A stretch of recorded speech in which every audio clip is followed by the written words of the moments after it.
మనం సీజనల్ వ్యాధులు, దోమల వ్యాధుల మీద మంచి టాపిక్సే డిస్కస్ చేశాం. రాసుకుంటూ వస్తా ఉన్నాం అనేసిగా సమాచారం. సో, ముఖ్యంగా భారతదేశంలో వర్షాకాలం, ఎండాకాలం, శీతాకాలం ఉంటది.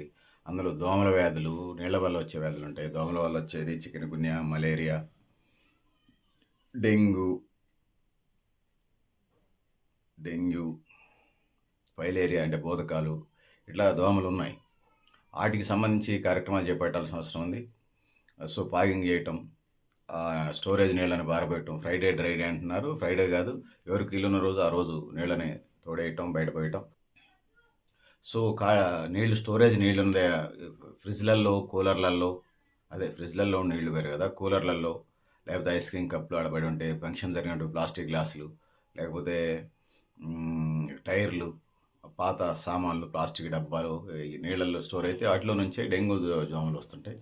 అందుకోసం నీళ్ళన్నిటిని కూడా పారబోసి చేయాల్సినటువంటి అవసరం అయితే ఉన్నది. తద్వారా డెంగ్యూ దోమల్ని, ఇతర దోమల్ని గుడ్డు దశలోనే ఇది చేస్తే అవి పుట్టకుండా ఆస్కారం ఉంటుంది. సీజన్ వెళ్ళిపోద్ది. ఒక సీజన్ అంటే 15, 20 రోజులు వెళ్ళిపోయింది అనుకోండి. 3, 4 నెలలు అంటే సీజన్ వెళ్ళిపోద్ది. ఆ విధంగా దోమలు ప్రొడక్ట్ అయ్యేటువంటి అవకాశం తగ్గుతుంది. వాటి లైఫ్ స్పాన్ తక్కువ. సో, నెల రోజుల లోపే బతుకుతా నేను. డేటా మళ్ళీ ఈసారి సమాచారం దొరికినప్పుడు మళ్ళీ మనకు చెప్పే ప్రయత్నం చేస్తాను. అవి వాటి ఆయుస్సు మనుషుల్లాగా తాబేలులాగా ఉంటే జీవజాతే మిగిలేది కాదు. సో, లక్కీగా దేవుడు వాటిని సృష్టించినప్పుడు తక్కువ రోజులే పెట్టాడు. లేకపోతే మనుషులు ఈ దోమల వ్యాధులతో చచ్చిపోయేలాగున్నారు. ఇక దోమల వ్యాధులకు సంబంధించి భారతదేశంలో వస్తే మామూలు ఆర్ఎంపీ, పీఎంపీ కూడా ప్రాక్టీస్ చేస్తాడు. జ్వరాలకు సంబంధించి దోమల వస్తే యాంటీబయాటిక్స్ సంబంధించి వాటి కోర్సులు. కానీ యూరోపియన్ దేశాలకు సంబంధించి వస్తే వణికిపోతారు. ఎందుకంటే అక్కడ దోమలు ఉండవు. దోమలకు సంబంధించిన మెడిసిన్ ఉండదు, కిట్స్ ఉండవు. ఐక్యరాజ్యం దగ్గర పోయి మందులు తెచ్చుకుంటారు యూరోపియన్ కంట్రీస్లో. సో, అందుకోసం మన దగ్గర ఆర్ఎంపీ డాక్టర్ కూడా చేస్తాడు. సో, అయినా కూడా సో, ఎవరి వాతావరణాన్ని బట్టి వాళ్ళు ముందుకెళ్ళే కార్యక్రమం ఉంటుంది. నీళ్ళ ద్వారా వచ్చే వ్యాధులు అంటే కామెర్లు, టైఫాయిడ్ లాంటి ఇతర కడుపు నొప్పి, రకరకాల వ్యాధులు వస్తాయి. వాటి పట్ల అప్రమత్తంగానే ఉండాలి. సో, ఇందుకోసం స్థానిక సంస్థలు దోమల నివారణ కార్యక్రమాలు, ఫాగింగ్, త్రాగునీరు శుద్ధి చేసే కార్యక్రమాలు చేయాల్సిన అవసరం ఉన్నది. దాంతో పాటు దోమలకు సంబంధించి ఇప్పటికే చెప్పినట్టుగా నీటి గుంటల్లో గంబూషా చేపలేయటం, వీలున్న మేరకు స్లమ్ ఏరియాల్లో దోమల వ్యాధులు ఎక్కువ కంప్లైంట్ ఉన్న చోట్ల దోమతెరలు పంపిణీ కార్యక్రమం. దోమల బ్యాట్లు 200, 300 పెడితే మార్కెట్లో దొరుకుతుంది. ఎంత కొన్నా, ఎంత టాప్ మోస్ట్ అయినా 300కి, 400కి ఎక్కువ లేదు. 400 టాప్. నేను మా ఖమ్మంలో అడిగాను.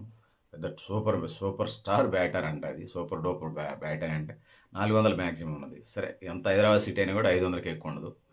ఉమ్మడి ఆంధ్రప్రదేశ్లో అటు ఆంధ్రాలో కానీ, తెలంగాణలో కానీ 500 పెద్ద ఎక్కువేం కాదు. ఎందుకంటే ఒక దోమ కుడితే దానివల్ల మనకు అయ్యే డబ్బులు ఖర్చు ఎక్కువ ఉంటుంది కాబట్టి. సో, అది కోసం మనం వాటి మీద బడ్జెట్ కేటాయించడం పెద్ద నష్టమేం కాదు. ప్లస్ కుటుంబం మొత్తానికి వీలుంటే కిటికీ డోర్లకి, ఇంటి డోర్లకి దర్వాజలకు సంబంధించి మెజ్జాయిలీలు తయారు చేసుకుని పెట్టే కార్యక్రమం చేయండి. ఆ విధంగా దోమలు మీ వైపు కన్నెత్తి చూడకుండా ప్రయత్నం చేయటం. దోమల బ్యాట్లు, మస్కిటో అవి వాడొద్దు. ఆ విధంగా ముందుకెళ్ళే కార్యక్రమం చేయాలి. సో, ఏదైతే ఉందో ఇప్పటికే చెప్పినట్టుగా వీటితో పాటుగా ఫ్రైడే డ్రై డే నీళ్ళని పారబోసే కార్యక్రమం. అంటే శుక్రవారం నీళ్లు పారబోసే రోజు ఖాళీగా ఉంచే కార్యక్రమం ఉన్నది. సో, అందుకోసం ఫ్రైడే డ్రై డే అనేది ఇది కేవలం దీనికి సంబంధించిందే కాకుండా సో, ముందుకెళ్లాల్సిన అవసరం అయితే ఉంది. 30 రోజులు ఖచ్చితంగా ఫ్రైడే డ్రై డే చేయాల్సిన అవసరం ఉంది దోమల సీజనల్ వ్యాధి టైంలో. ఆ విధంగా ముందుకు పోవాలి. జనరల్గా వర్షాకాలం, భారతదేశంలో వర్షాకాలం అంటే జూన్ నుంచి ఈ కంటిన్యూషన్ ఉంటుంది. ఇది నవంబర్, డిసెంబర్ దాకా ఈ పరిస్థితులు అయితే దోమలు స్ట్రెంథెన్ అయ్యే పరిస్థితి కనపడుతూ ఉంటుంటుంది. లో టెంపరేచర్స్ ఏముండో 20 డిగ్రీల పైన, 20 డిగ్రీల పైన ఉంటుంది. సో, ఎంత లేదన్నా 15, 20 డిగ్రీల పైన ఉంటుంది వింటర్ సీజన్లో కూడా. అందుకోసం జనవరి దాకా ఈ సమస్యలు ఉంటుంటాయి. దోమలకు సంబంధించింది జాగ్రత్తలు పాటించాలి. గంబూషా చేపలు వేయాలి సైడ్ రైన్స్లో. స్టోరేజ్ నీళ్ళల్లో ఆయిల్ బాల్స్ వేయండి. అంటే సీడ్ బాల్స్, విత్తనాలు ఎట్లా చల్లి మొక్కలు పెంచుతాం. ఆయిల్ బాల్స్ వేస్తే అవి అందులో ఉన్న గుడ్లు అవి పగిలి కొద్దిసేపు నానిన తర్వాత అవి పగిలి ఆయిల్ పడి అవి ఆ గుడ్లు మురిగిపోయే కార్యక్రమం. ఏమంటారు, అవి స్ట్రెంత్ లేకుండా దోమల గుడ్లు చచ్చిపోయే కార్యక్రమం ఉంటుంది పిల్ల పుట్టకముందే. ఆ విధంగా ముందుకెళ్లాల్సిన అవసరం ఉందని తెలియజేసుకుంటూ, పెద్దలారా, మిత్రులారా, మీరు కూడా మీ అభిప్రాయాన్ని కామెంట్ బాక్స్ రాయని తెలియజేస్తూ, నేను గరిడేపల్లి సత్యనారాయణ, మీ లక్ష్య ఆర్గనైజర్.